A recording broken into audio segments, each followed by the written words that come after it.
Radio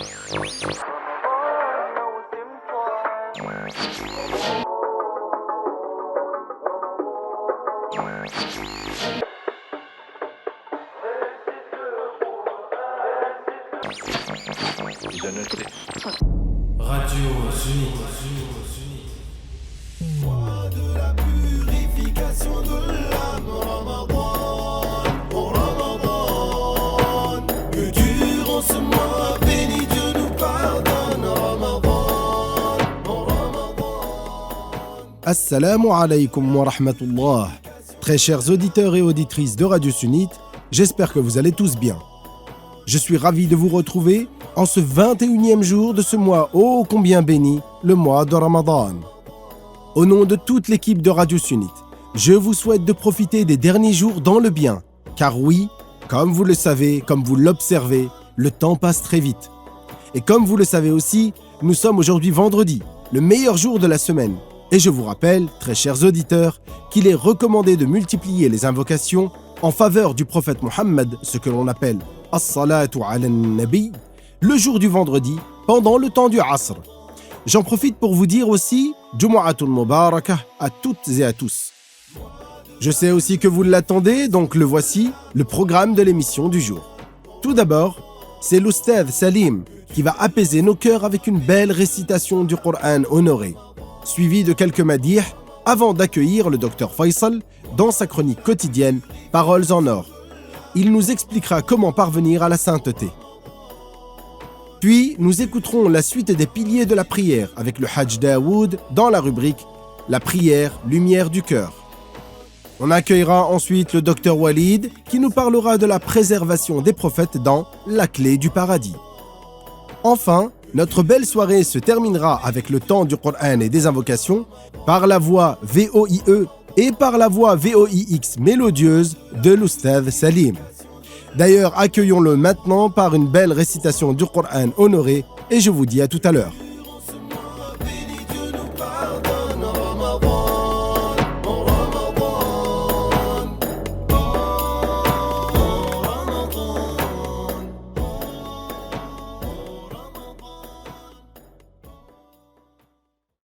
أعوذ بالله من الشيطان الرجيم بسم الله الرحمن الرحيم ومن يعمل سوءا أو يظلم نفسه ثم يستغفر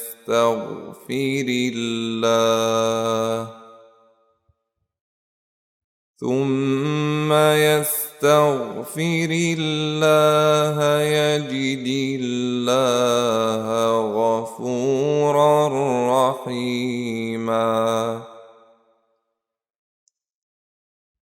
ومن يكسب إثما فإنما يكسبه على نفسه وكان الله عليما حكيما ومن يكسب خطيئة أو إثما ثم يرم به بريئا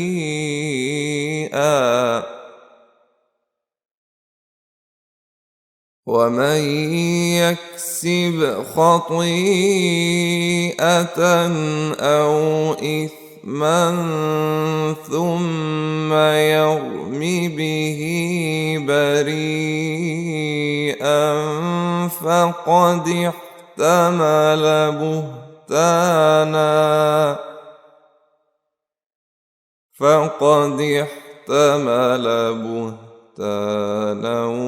وإثما مبينا ولولا فضل الله عليك ورحمته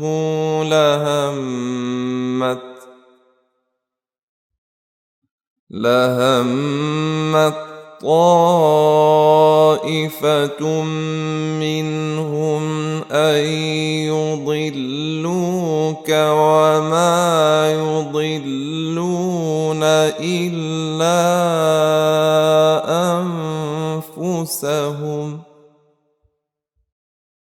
وما يضرونك من شيء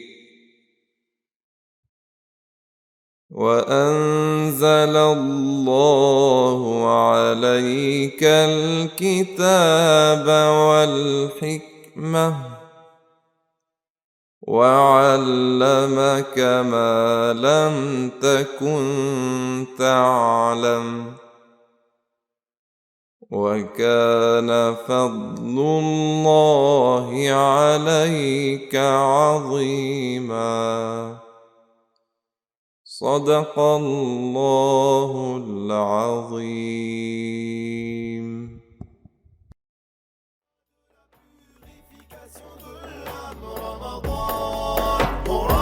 Ramadan, que durant ce mois béni Dieu nous pardonne. Ramadan.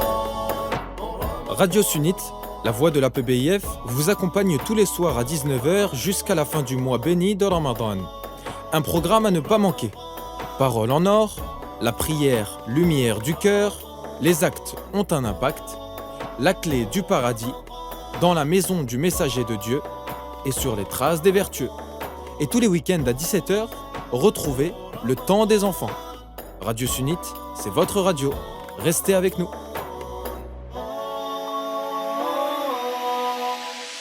Mois de la purification de l'âme, Ramadan. Oh Ramadan, que durant ce mois béni Dieu nous pardonne.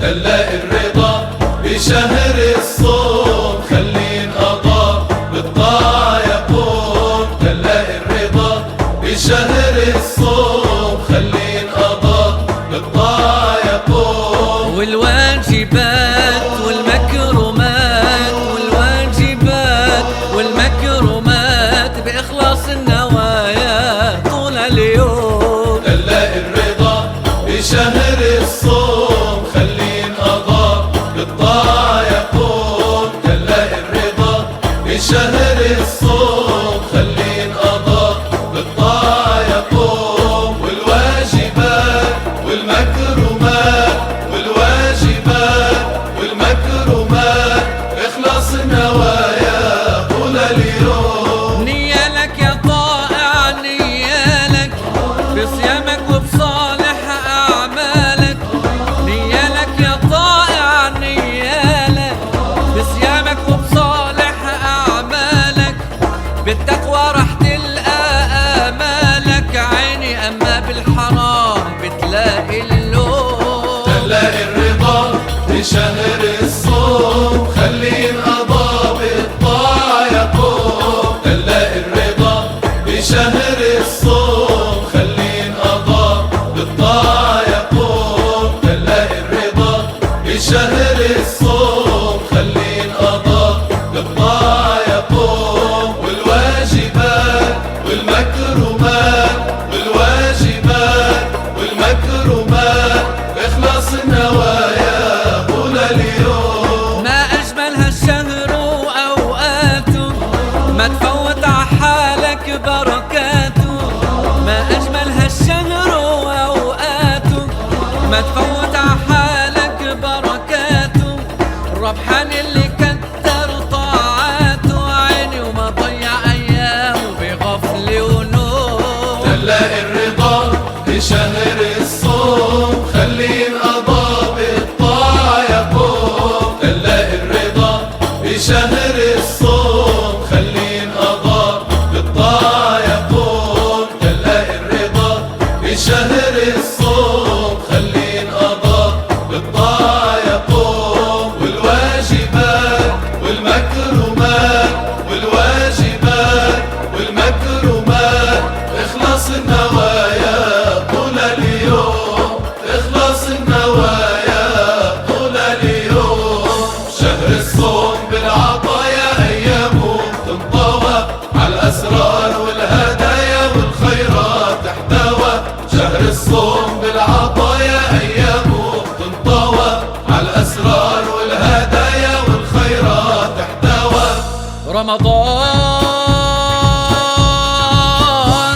رمضان مذكرنا بالطاعات ومنورنا، رمضان مذكرنا بالطاعات ومنورنا، رمضان مذكرنا بالطاعات ومنورنا، رمضان مذكرنا بالطاعات ومنورنا، بالعطايا مبشرنا وقلب الكل ارتوى.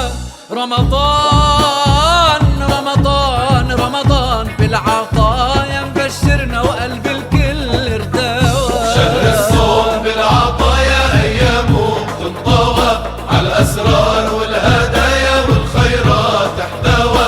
شهر الصوم بالعطايا أيامه تنطوى، على الأسرار والهدايا والخيرات تحتوى.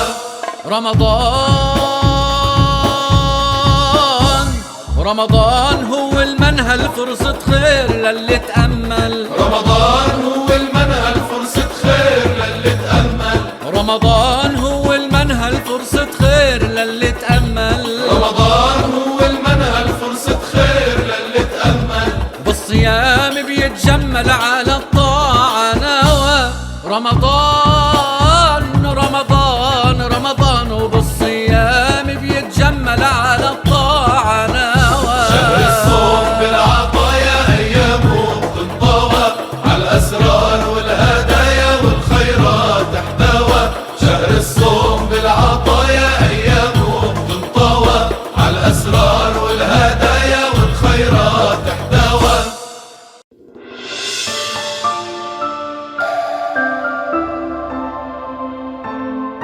عليكم بالتمكن في علم التوحيد.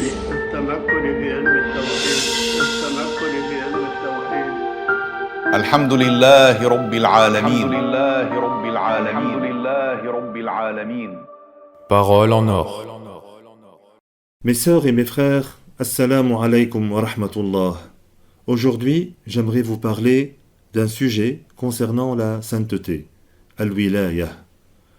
Le cheikh Abdullah rahimahullah a dit une fois: بعض الناس من صغرهم يكونون مستعدين للولاية ثم بسرعة يصيرون أولياء مثل الشيخ عبد القادر الجيلاني والشيخ أحمد الرفاعي.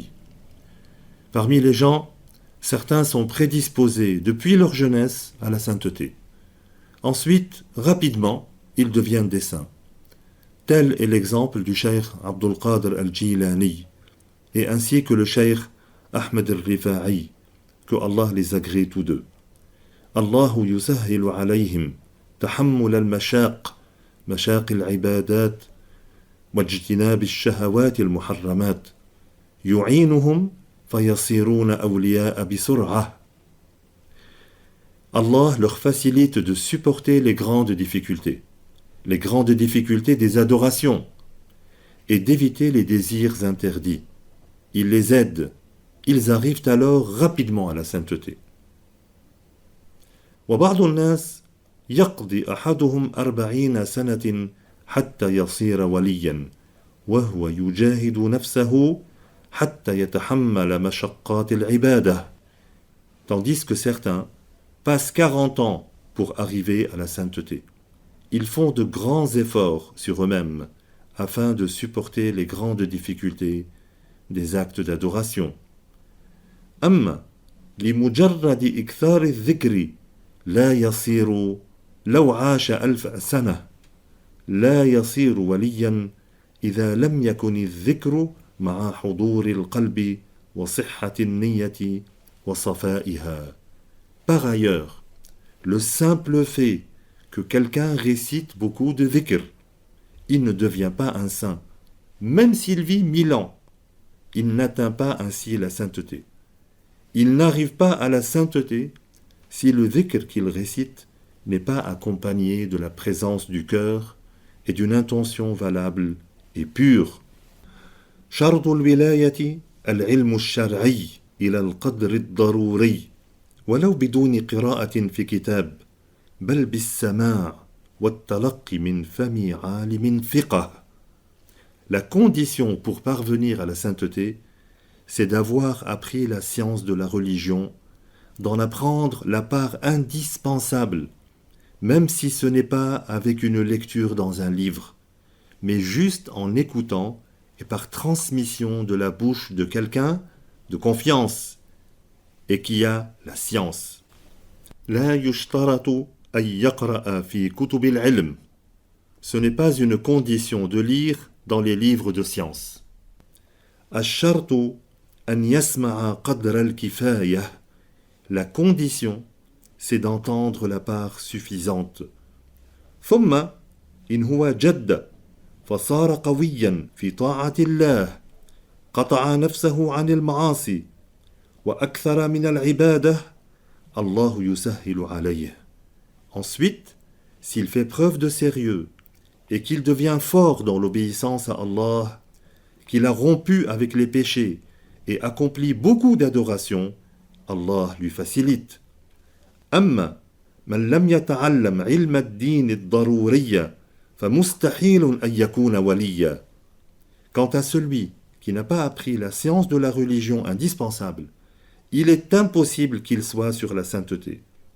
ويشترط أيضا أن يعمل به أن يعمل بالقدر الذي تعلمه. Et il est une condition aussi qu'il œuvre avec la part de science qu'il a apprise. Walhamdulillahi Rabbil Alamin, wa sallallahu wa sallam ala Sayyidina Muhammadin al-Amin, wa ala alihi wa ashabihi al-tayyibin al-tahirin.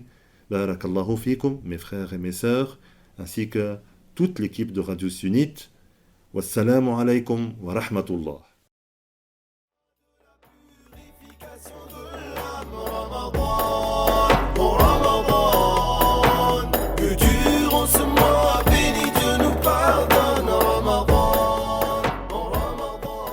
Il est recommandé de multiplier les invocations en faveur du prophète, as-salatu ala nabi, le jour du vendredi pendant le temps du Asr.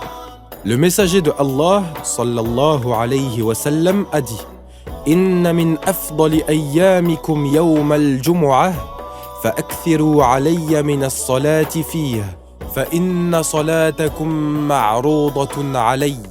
Ce qui signifie, certes parmi les meilleurs de vos jours, il y a le jour du vendredi. Multipliez-y donc les invocations en ma faveur, car certes vos invocations me sont exposées. Nous vous incitons donc à dire 80 fois pendant le temps du Asr cette invocation qui est rapportée du prophète sallallahu alayhi wa sallam.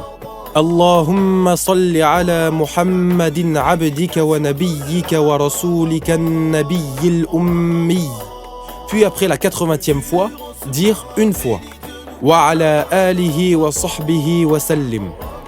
Jumu'ah mubarakah.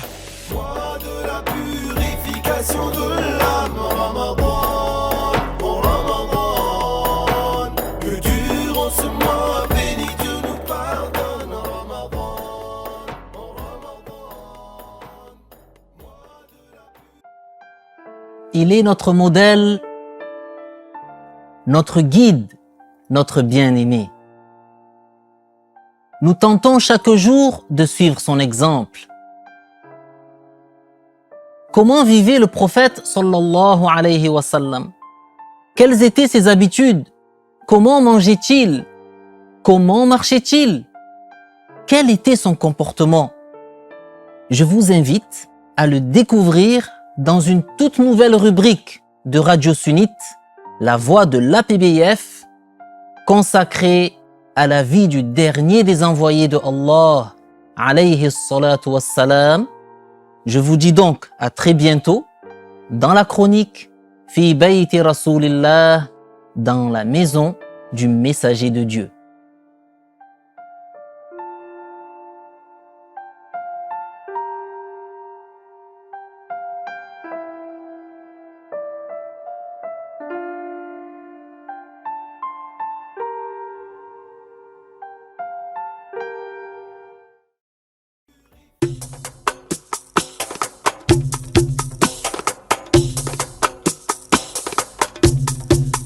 حييت يا رمضان يا ذرة الأزمان حييت يا رمضان يا درة الأزمان شهر السما بالجود شهر السما بالجود والخير والإحسان والخير والإحسان فيك الهدى قد لاح للناس كالإصباح فيك الهدى قد لاح للناس كالإصباح فيك الهدى قد لاح للناس كالإصباح قد أنعش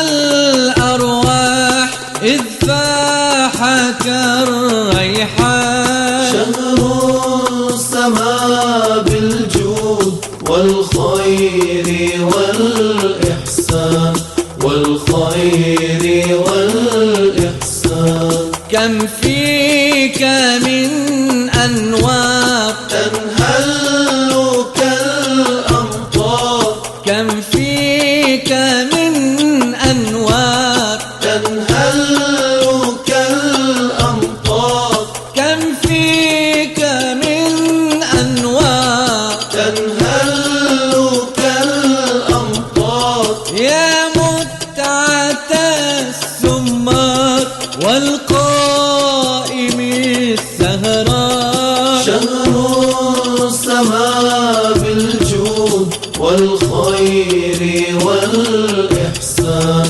والخير والإحسان والكون كم يزداد بالأنس واللمعان والكون كم يزداد بالأنس واللمعان والكون كم يزداد بالأنس واللمعان وتنجلي الأحزان بقدومك يا رمضان شهر السما بالجود والخير والإحسان والخير والإحسان حييت يا رمضان يا درة الأزمان حييت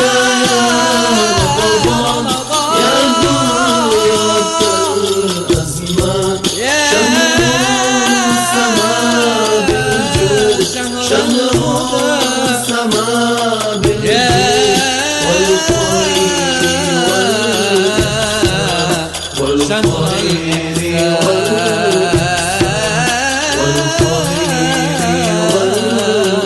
والإحسان الله أكبر الله أكبر لا إله إلا الله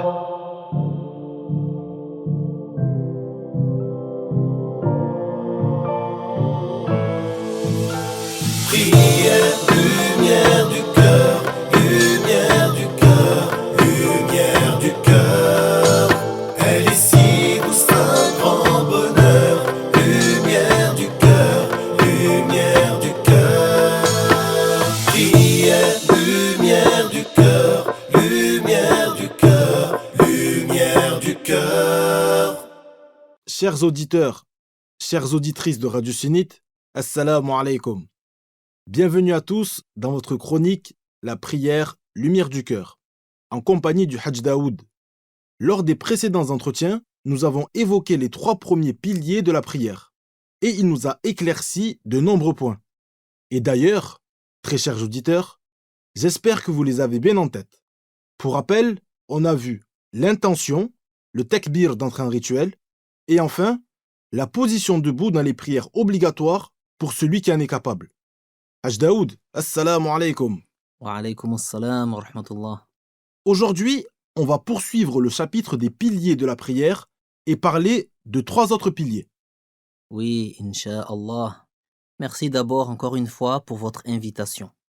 Donc, on va commencer aujourd'hui par parler de la récitation de la Fatiha, qui est le quatrième pilier de la prière. Le prophète sallallahu alayhi wa sallam a dit La salata liman lam yaqra bi fatihatil kitab. Ce hadith signifie il n'y a pas de prière pour celui qui n'a pas récité la Fatiha. Elle est de 7 ayah, 7 versets. Et la basmala, c'est le fait de dire Bismillahirrahmanirrahim. Elle en fait partie. La récitation de la Fatiha n'est donc pas valable sans la basmala. Il est aussi un devoir de réciter ces 14 lettres doublées. Si l'on délaisse ne serait-ce que l'une d'elles, la récitation de la Fatiha n'est pas valable. Comme par exemple, si l'on dit Iyyaka sans doubler le ya. Il est un devoir de réciter les ayahs de la Fatiha les unes à la suite des autres, sans interruption, sans séparer une partie de la Fatiha de ce qui la suit. La continuité de la récitation est annulée par l'écoulement d'un temps qui dépasse celui d'une respiration, même s'il n'avait pas pour intention d'interrompre cette récitation. Dans le cas d'une interruption qui dépasse le temps d'une respiration et sans excuse, il est alors un devoir de revenir au début de la Fatiha.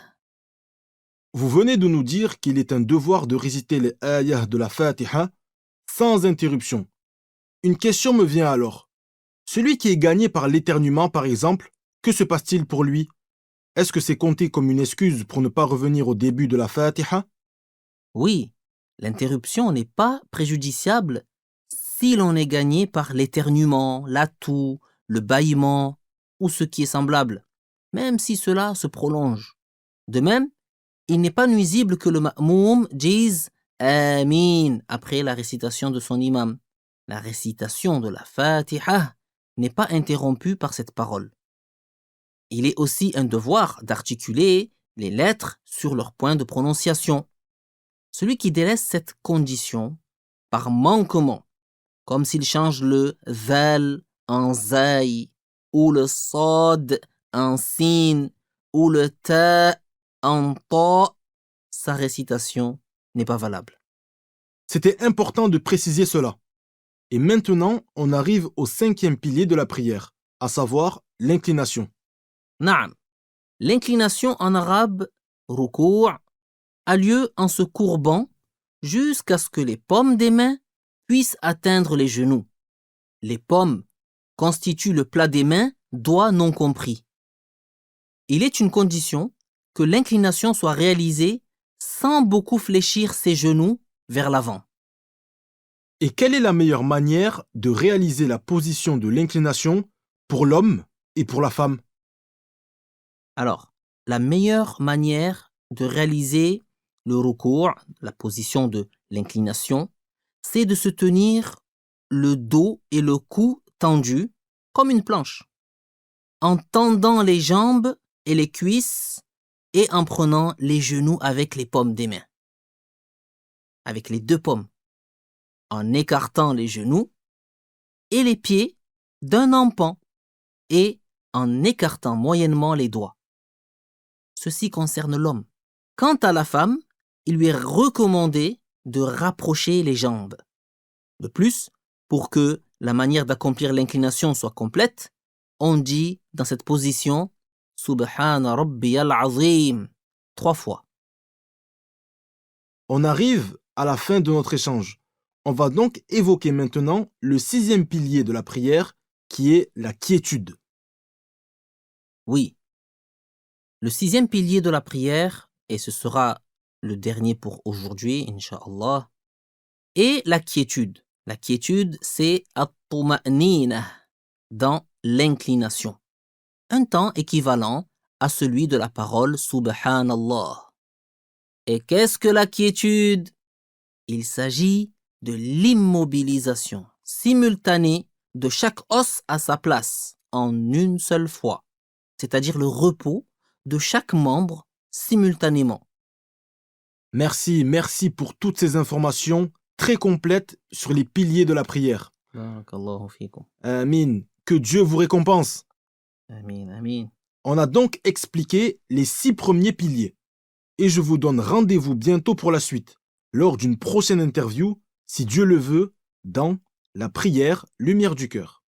Chers auditeurs et auditrices, vous pourrez retrouver l'interview du jour ainsi que les précédentes que je vous invite vivement à réécouter sur notre chaîne YouTube APBIF-officiel dans les émissions de Radio Sunnite, la voix de l'APBIF.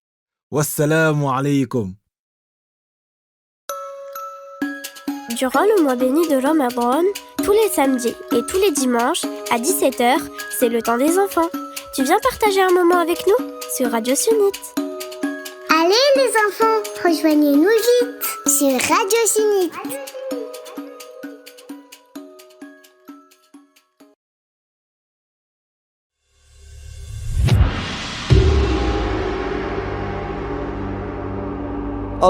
الصلاة والسلام عليك يا حبيب الله رب العالمين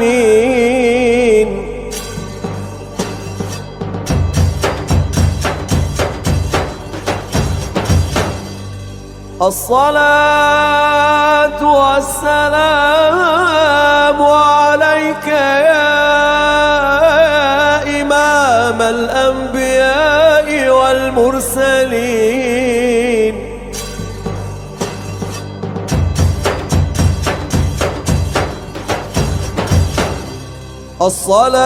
الصلاة والسلام عليك يا قائد الغر المحجلين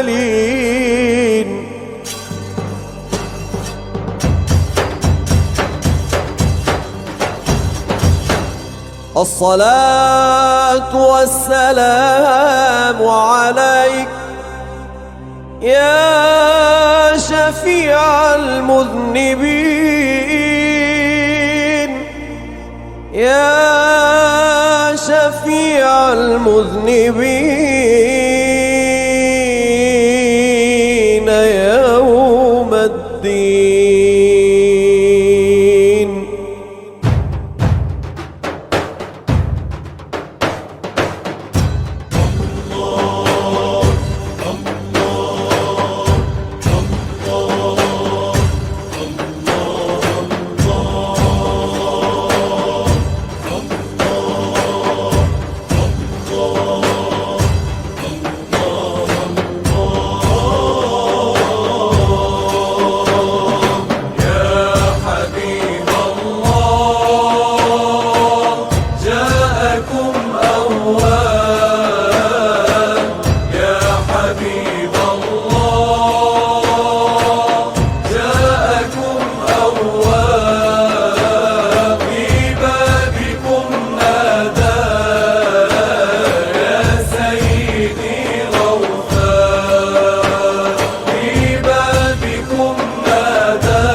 سجاني والذنب أضناني دنيا سجاني والذنب أضناني فانظر إلى الجاني يا سيدي لله فانظر إلى الجاني يا سيدي لله في روضة الهادي آمال عبادي إن الهدى زادي في قرب من أهواه إن الهدى زادي في قرب من أهواه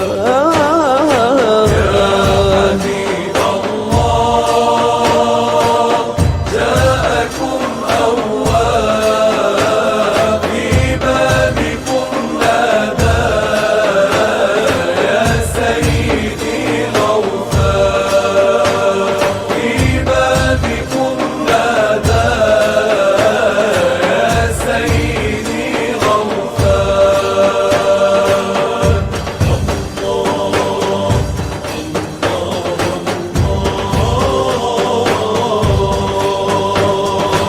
دربي إلى مولاه ودربه أولى دربي إلى مولاه ودربه أولى كالبدر بل أحلى سبحان من سواه كالبدر بل أحلى سبحان من سواه يا ليل دمعاتي تجري بكلماتي من طيبه هاتي يا ليل ما أحلاه من طيبه هاتي يا ليل ما أحلاه الله الله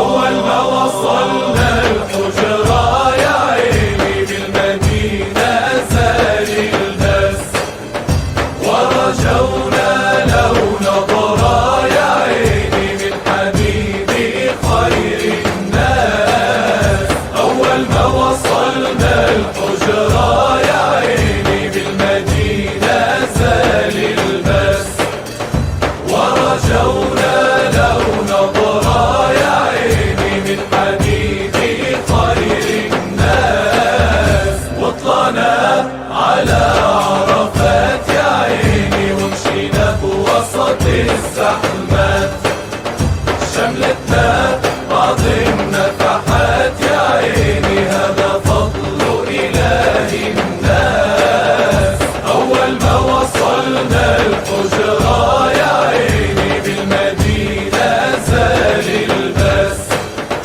ورجونا لو نظرة يا عيني من حبيبي خير الناس من طيبة لبيت الله يا عيني طفنا ولبينا لله حول الكعبة صلينا يا عيني وشعرنا بالإيناس أول ما وصلنا الحجرة يا عيني بالمدينة زال البس ورجونا لو نظرة يا عيني من حبيبي خير الناس الله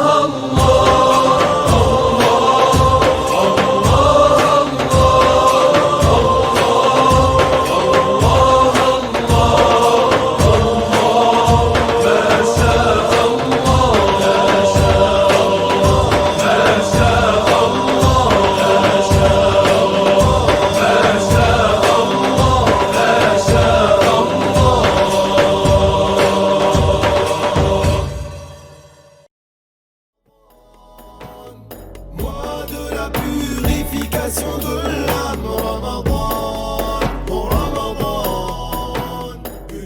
Vous écoutez toujours Radio Sunnite, la voix de l'APBIF. L'APBIF vous accompagne durant le mois de Ramadan à travers ses émissions diffusées sur YouTube, mais également sur les différents réseaux sociaux tels que Facebook, Twitter, Instagram et Telegram, avec de nombreux contenus, des rappels en images, des invocations, des discours du vendredi et plus encore. J'espère d'ailleurs que vous profitez des quiz de culture générale proposés tous les jours sur nos réseaux sociaux. Pour l'heure, je vous invite à profiter de la rubrique La clé du paradis en compagnie du Dr Walid. Dieu, celui qui sait toutes choses et qui crée toutes choses selon une sagesse, a élu au rang de prophète parmi les êtres humains des hommes parfaits, ayant la meilleure ascendance au sein de leur peuple, qui sont les meilleurs par leur constitution physique et leur comportement. Dieu a attribué aux prophètes, alayhimus salatu wassalam, certaines caractéristiques et il les a au contraire préservés de certaines autres caractéristiques. La préservation des prophètes, c'est le sujet de ce soir. Dr Walid, c'est à vous. Mois de la purification de l'âme,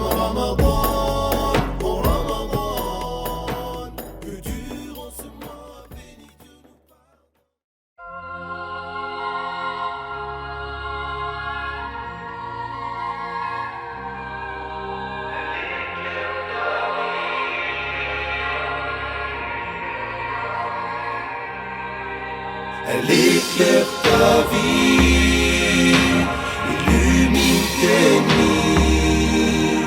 Le remède qui guérit, la clé du paradis.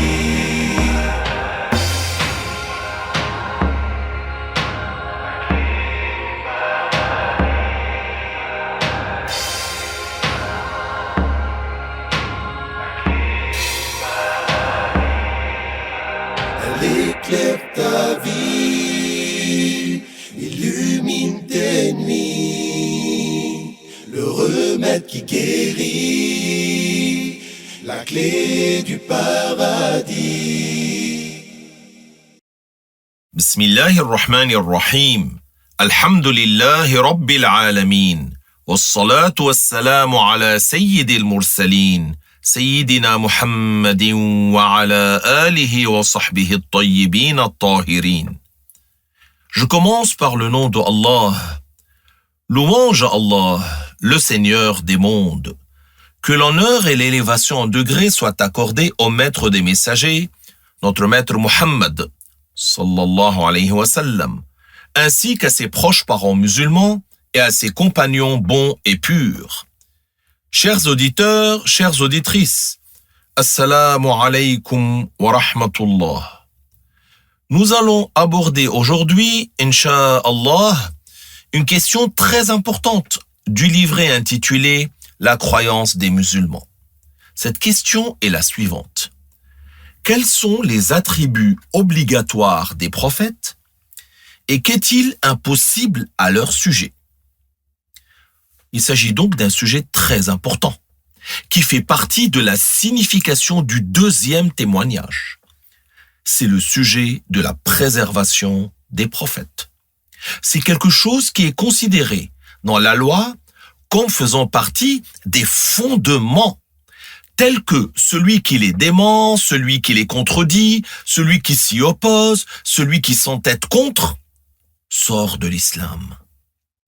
Celui qui accuse un prophète par le contraire de la préservation qui lui est obligatoire ne peut être musulman. C'est pour cela qu'il est extrêmement important, après avoir enseigné aux nouveaux ou à nos enfants l'exemption de Dieu de toute ressemblance aux créatures, on passe immédiatement à quoi ? À parler des prophètes et de leur préservation. C'est un sujet éminent et c'est l'habitude des savants que de procéder ainsi, par ordre de priorité. Le cheikh Abdullah, rahimahullah ta'ala, que Dieu lui fasse miséricorde, a dit « Les premières choses qu'on enseigne aux nouveaux dans les sujets de croyance, et il a donné donc l'ordre, le premier sujet, c'est l'exemption de Dieu du semblable, de l'endroit, de la forme et ce qui est de cet ordre. Le deuxième sujet à enseigner, c'est que Allah tabaraka wa ta'ala est le créateur de toutes choses, c'est-à-dire qu'il est l'unique créateur. Donc les œuvres et les corps, les mouvements, les immobilités, le bien, le mal, tout cela est créé par Dieu. Tout cela, nous l'enseignons aux nouveaux. Nous leur disons que tout ce qui entre en existence dans le monde est par la création de Dieu. Le troisième sujet, c'est la question de la parole de Dieu. Nous leur enseignons l'attribut de la parole, c'est-à-dire avec un peu de détails, comme nous l'avons fait déjà dans un cours précédent. Que la parole de Dieu n'est pas des lettres, n'est pas une voix, ni un son, n'est pas une langue. Et on fera attention à enseigner ces sujets de façon progressive et de choisir, par exemple pour l'enfant, des termes qui correspondent à sa compréhension. Et aux plus âgés, des expressions qui correspondent à sa compréhension. Et c'est dans cet ordre-là que nous avançons. Puis, lorsque nous arrivons au deuxième témoignage, nous lui enseignons ce qui est digne du prophète Muhammad alayhi salatu wassalam.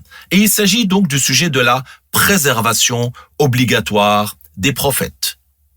Et aussi, on lui apprend ce qui est impossible à leur sujet et ce qui est possible à leur sujet.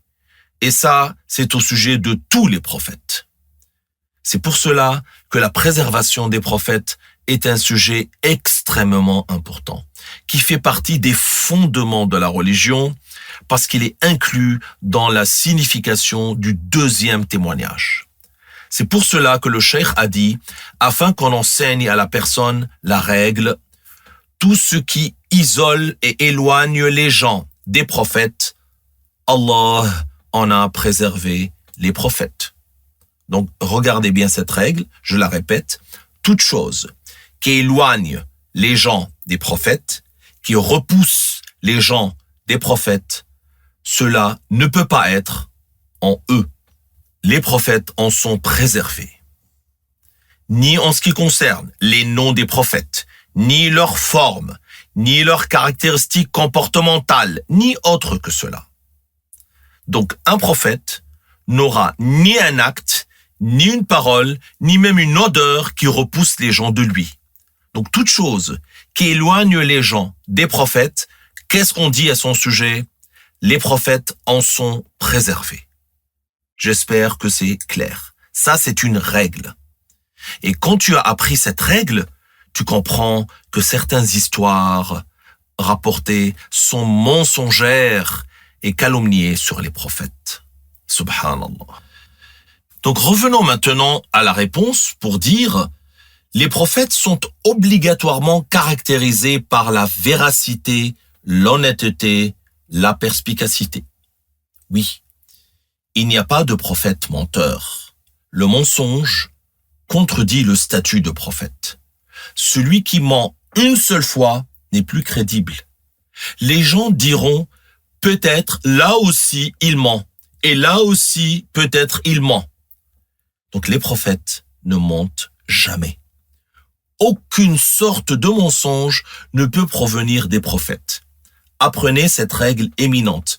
Aucune sorte de mensonge ne peut provenir des prophètes. Même le lapsus, ils en sont préservés. Le lapsus n'est pas un mensonge car il n'est pas délibéré, mais il ressemble d'un point de vue au mensonge. Pour cela, les savants l'appellent le frère du mensonge. C'est quoi le lapsus? Je donne un exemple. Quelqu'un voulait dire une parole et il prononce une autre parole. Ça, c'est un lapsus. Il a prononcé l'autre parole involontairement. Ça, c'est un lapsus. Un autre exemple, une personne qui ne voulait rien dire et qui dit des paroles involontairement. Comme si quelqu'un parle pendant son sommeil. Ça aussi, c'est un lapsus. Les prophètes sont préservés de cela également.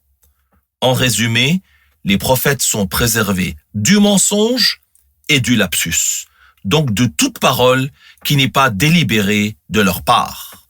Quant à notre maître Ibrahim, quand il a dit « Inni saqim », certains savants ont dit que cela veut dire « je suis malade » et qu'il était véritablement malade. Donc ce n'est pas un mensonge. Et d'autres savants ont dit « Inni saqim » veut dire « je vais tomber malade ». Il savait de lui-même qu'il y avait une période où d'habitude il tombe malade. Comme certains d'entre nous, par exemple, quand au printemps, ils ont leur allergie. C'est comme si le prophète Ibrahim disait « c'est de mon habitude que lorsqu'il arrive telle chose, j'ai telle maladie ». Même s'il ne l'a pas encore eu. Et cela n'est pas un mensonge non plus. Donc, parmi les attributs obligatoires des prophètes, il y a la véracité. Ils sont tous véridiques. D'ailleurs, comment était surnommé notre prophète, sallallahu alayhi wa sallam, avant de recevoir la révélation?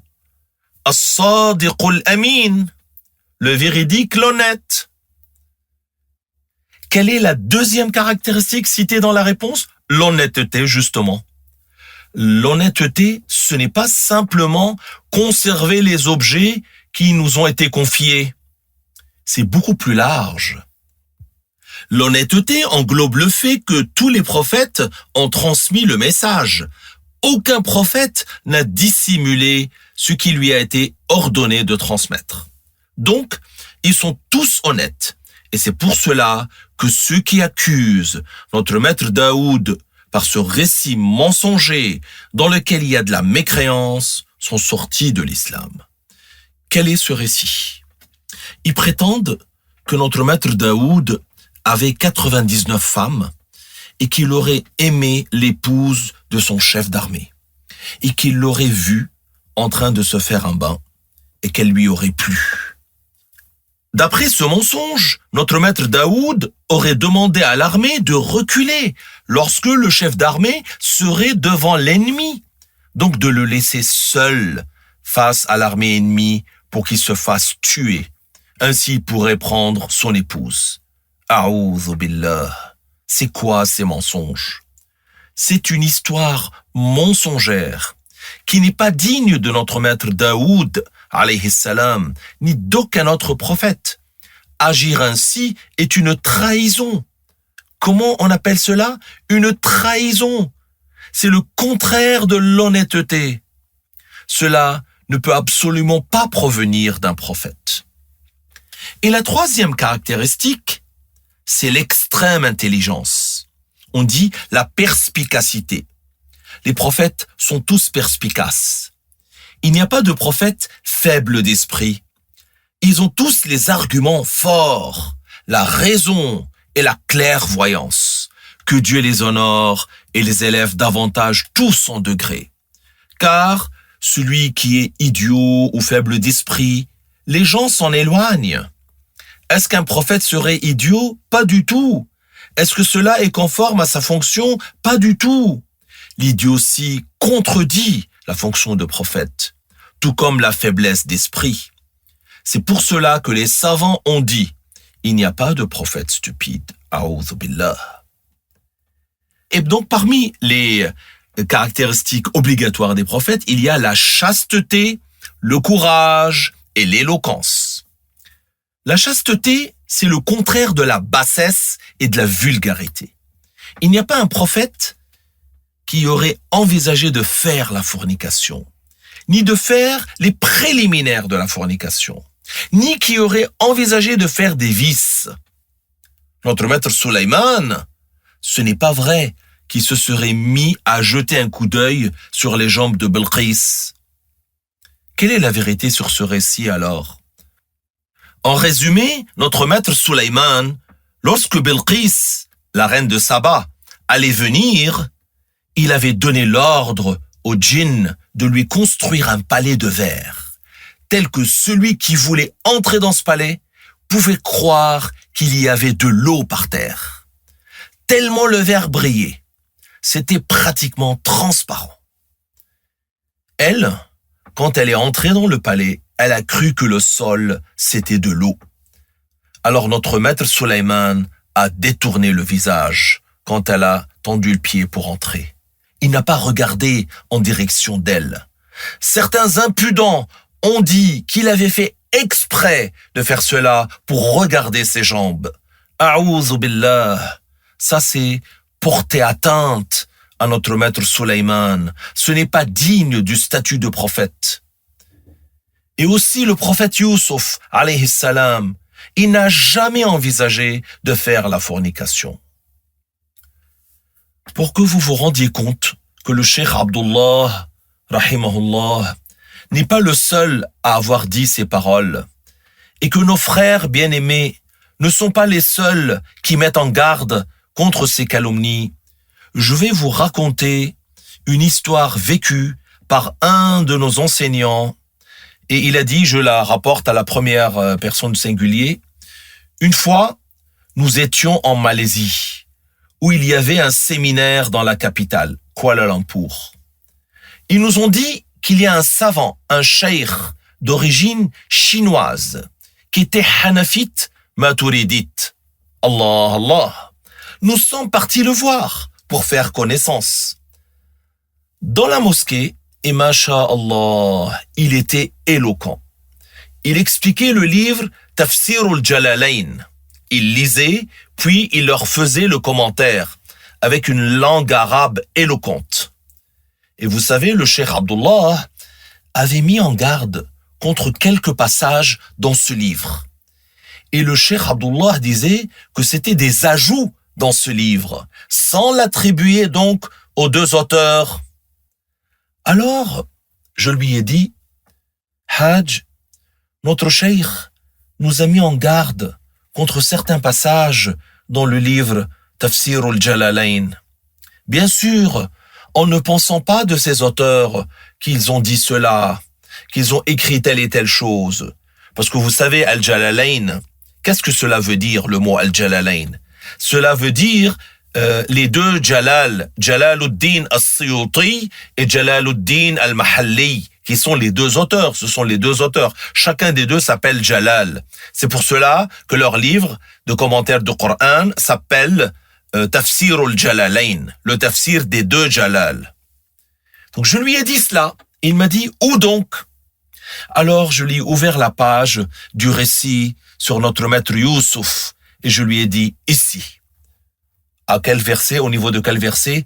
وَلَقَدْ هَمَّتْ بِهِ وَهَمَّ بِهَا لَوْلَا أَن رَأَىٰ بُرْهَانَ رَبِّهِ. Allah, Allah. Ce verset signifie, la signification correcte de ce verset, elle a voulu commettre l'adultère avec lui. Et il a voulu la repousser, mais il a eu la preuve de son Seigneur. Quelle preuve? Que s'il la pousse, elle dira que c'est lui qui l'a agressée. Et vous savez, il est écrit dans ce livre, Tafsir al-Jalalayn, à propos du verset, que la femme du notable voulait faire la fornication avec lui, et que lui, il a failli le faire avec elle. Il a voulu le faire avec elle aussi. Que Dieu nous en préserve. Et là, qu'est-ce que j'ai trouvé que ce savant avait écrit au niveau de ce verset? Il avait écrit en marge, ceci est contraire à la préservation des prophètes. Avant même que je lui parle de ce sujet. C'est-à-dire que lui-même avait écrit cela sur son exemplaire. Alhamdulillah, cela nous réconforte de voir des cheikhs sunnites dans des contrées lointaines qui disent la même chose que notre cheikh, que Dieu lui fasse miséricorde. Et dans un autre passage du même livre, il est dit que notre maître Adam a appelé son fils Abdul Harith, alors qu'il savait que Al-Harith était un des noms du diable. C'est-à-dire, ils prétendent que Adam est tombé dans l'adoration d'autres que Dieu nous en préserve. Selon eux, Adam et Hawa sont tombés dans le shirk.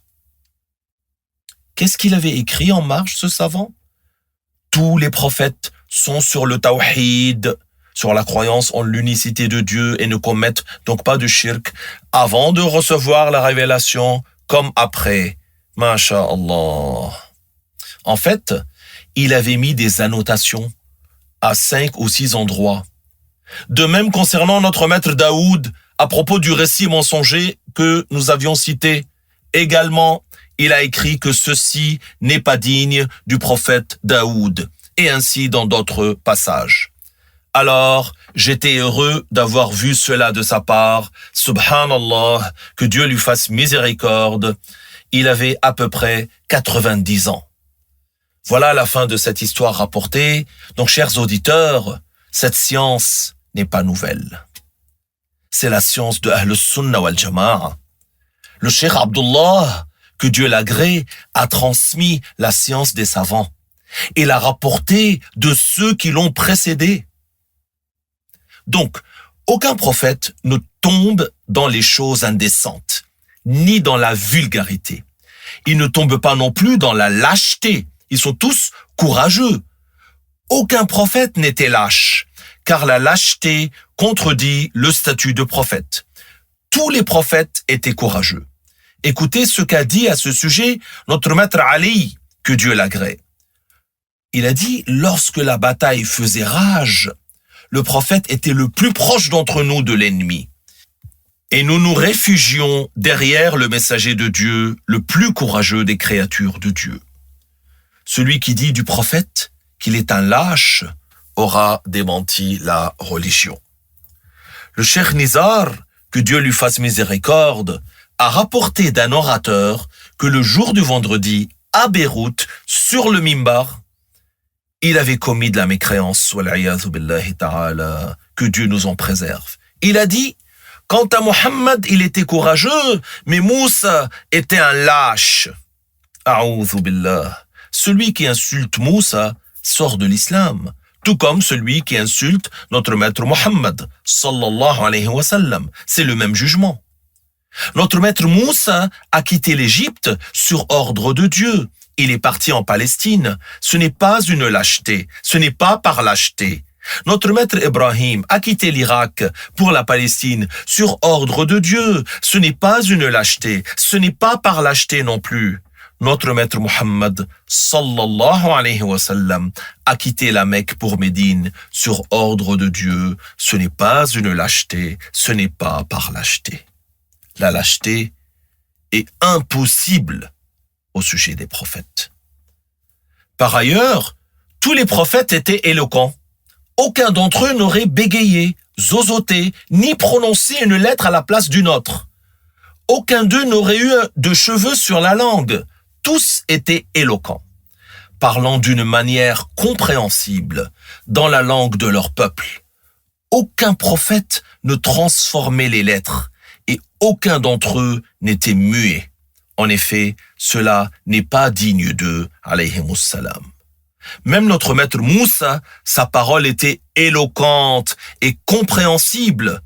Dieu nous informe à propos de Moussa qu'il a invoqué Dieu en disant « Wahlul uqdatan min lisani yafqahu qawli » ce qui veut dire « Guéris, ô Seigneur, la brûlure sur ma langue et fais que leur cœur accepte ma parole. » Ça ne veut pas dire que les gens ne comprenaient pas ce qu'il disait.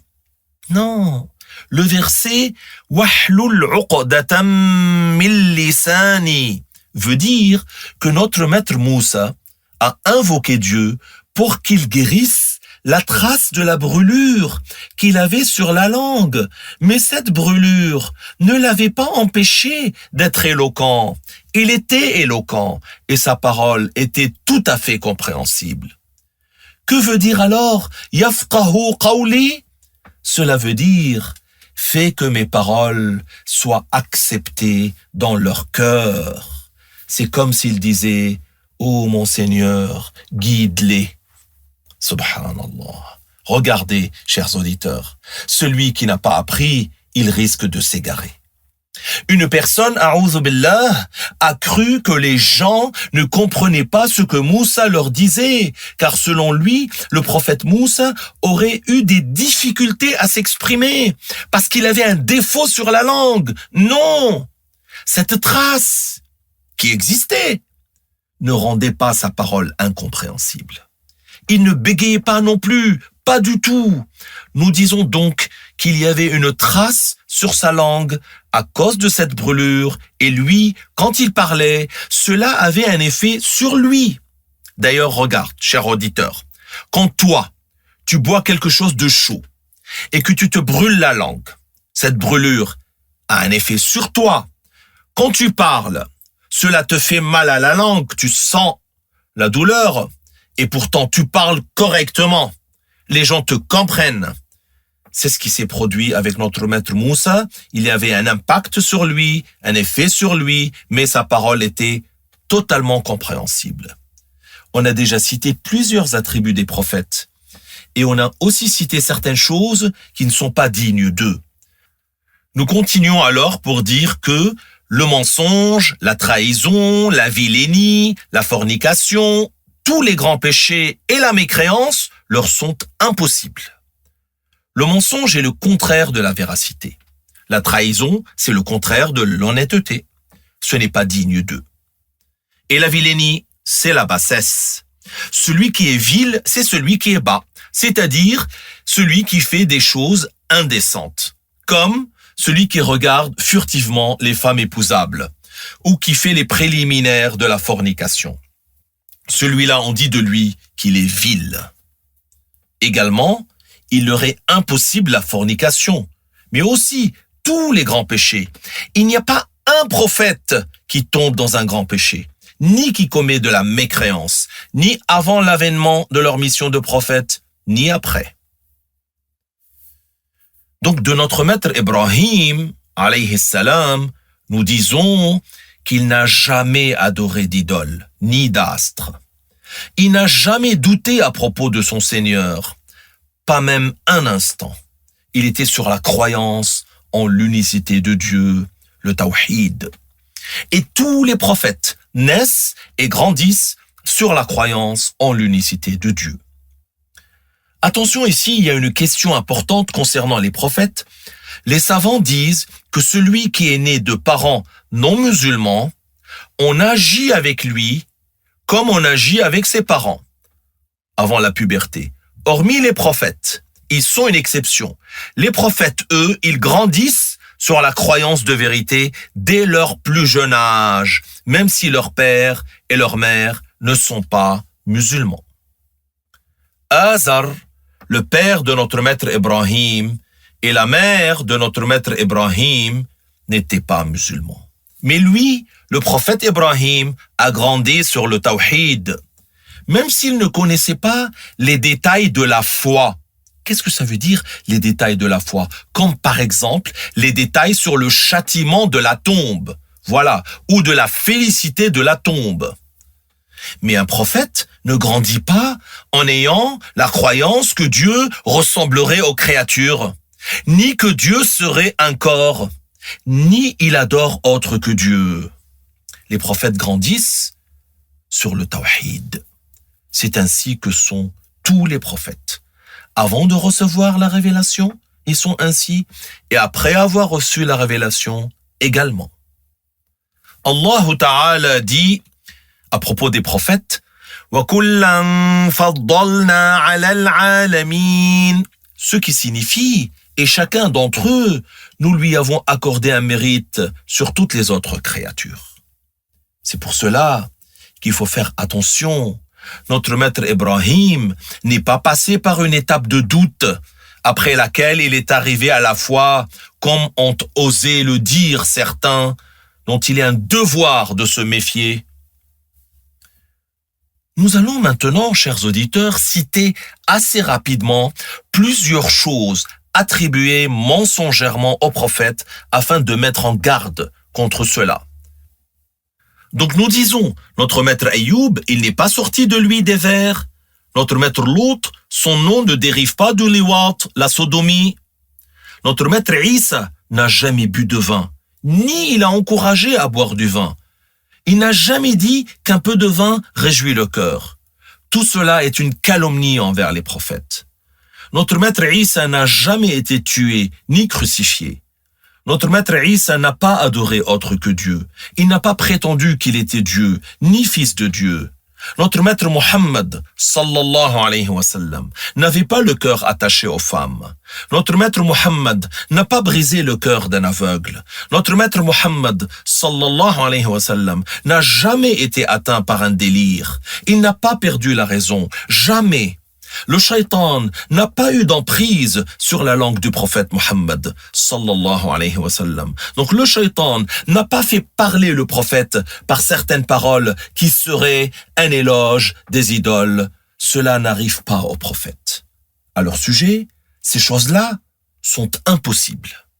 Le prophète Moussa n'est pas d'un tempérament nerveux et Adam ne ressemblait pas au singe.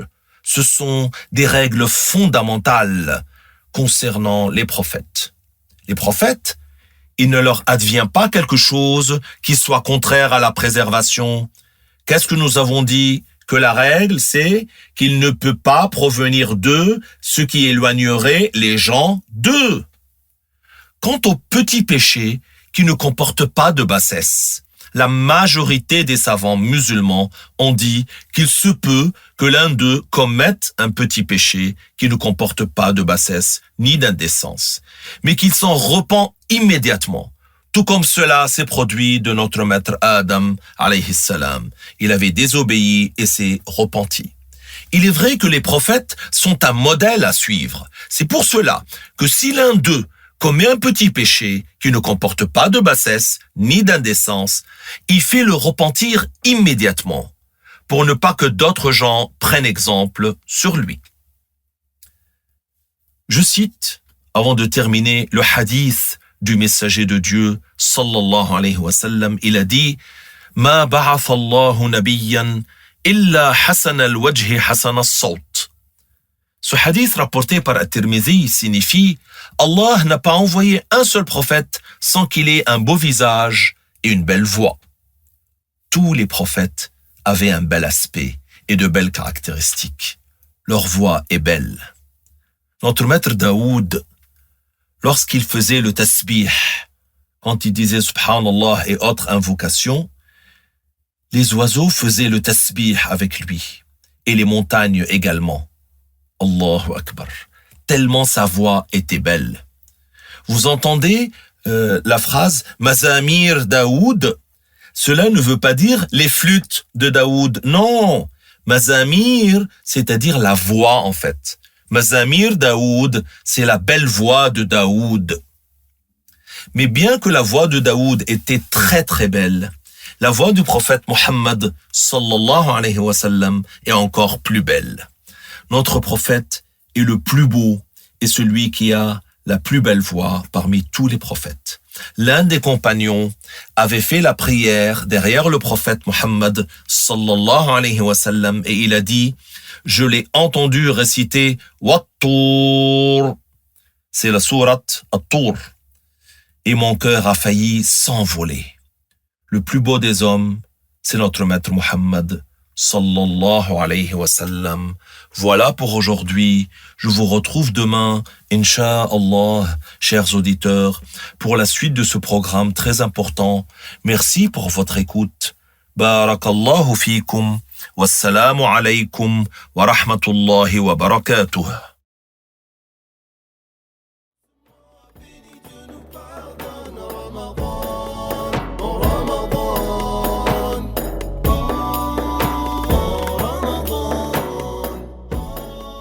Barakallahu fikum, Dr Walid, pour toutes ces explications et ces mises en garde concernant les histoires mensongères racontées au sujet des prophètes. Que Dieu les élève davantage en degrés. Nous avons bien compris qu'il est primordial de bien faire attention à ne pas leur attribuer ce qui n'est pas digne de leur rang, car ce serait là l'une des choses qui mènent à la perte. Alors faisons tous attention. Poursuivons notre beau programme par une petite pause mélodieuse avant de retrouver l'Oustaz Salim pour le temps du Coran et des invocations. Que durant ce mois béni, Dieu nous pardonne. Ramadan, Ramadan, mois de la purification de l'âme.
فأضحى يضحك حين أذكرها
اللي تحدى الظلام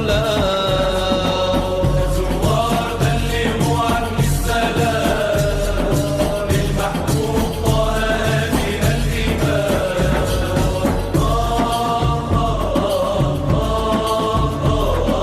عني يا زوار سلموا حيوا عني الأنبياء والأبطال وأهل الفضل الأولياء وما كان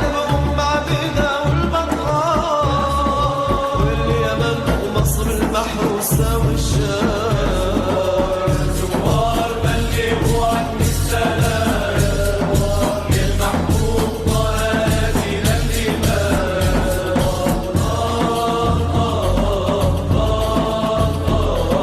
عني يا زوار يميموا بالتحية وبالتسليم على المحبوب أبي هريرة الكريم سيدنا الحبشي العظيم وبدر الدين الحسن عالي المقام يا زوار بلغوا عني السلام للمحبوب طه من الإمام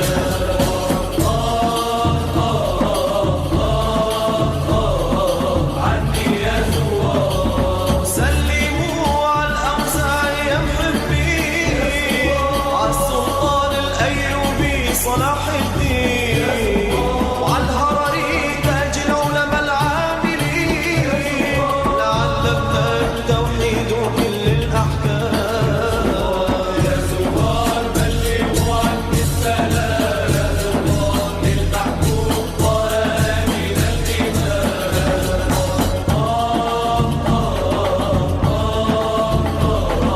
عني يا زوار سلموا على الحوت وناجى السعيد على الحلبي نزار الشيخ الشهيد سلموا على الحوت وناجى السعيد وعلى الحلبي نزار الشيخ الشهيد فخوري وصيادي لاوي الحديد وادعوا لي ربي يحسن لي الختام زوار بلغوا عني السلام للمحبوب طه من الإمام يا زوار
citant le nom de Dieu, les cœurs sont apaisés.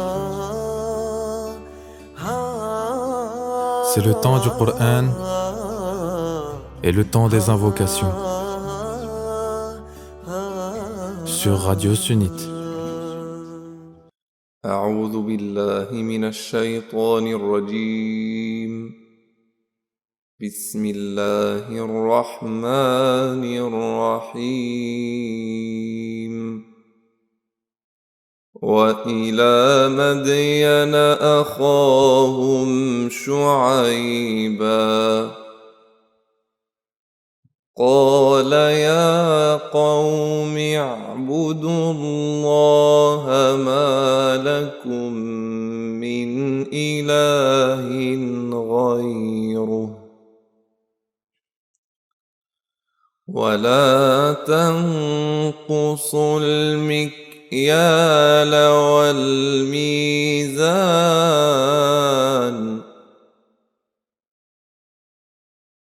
إني أراكم بخير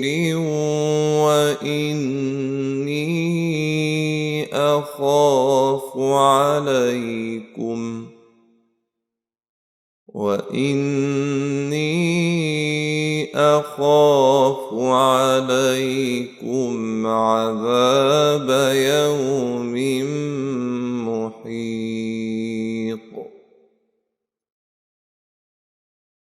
ويا قوم أوفوا المكيال والميزان بالقسط ولا تبخسوا الناس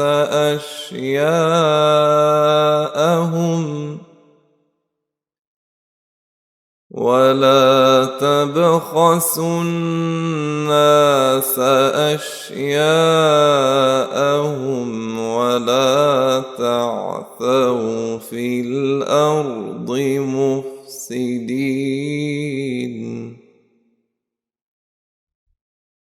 بقية الله خير لكم إن كنتم مؤمنين وما أنا عليكم بحفيظ صدق الله العظيم الحمد لله الذي له ما في السماوات وما في الأرض وله الحمد في الآخرة وهو الحكيم الخبير اللهم صل على سيدنا محمد طب القلوب ودوائها وعافية الأبدان وشفائها ونور الأبصار وضيائها وعلى آله وصحبه وسلم تسليما كثيرا ربنا لا تؤاخذنا إن نسينا أو أخطأنا ربنا ولا تحمل علينا إصرا كما حملته على الذين من قبلنا ربنا ولا تحملنا ما لا طاقة لنا به واعف عنا واغفر لنا وارحمنا أنت مولانا فانصرنا على القوم الكافرين ربنا لا تزغ قلوبنا بعد إذ هديتنا وهب لنا من لدنك رحمة إنك أنت الوهاب ربنا إنك جامع الناس ليوم لا ريب فيه إن الله لا يخلف الميعاد ربنا آتنا في الدنيا حسنة وفي الآخرة حسنة وقنا عذاب النار اللهم إنك عفو تحب العفو فاعف عنا وصل اللهم على سيدنا محمد وعلى آله وصحبه أجمعين.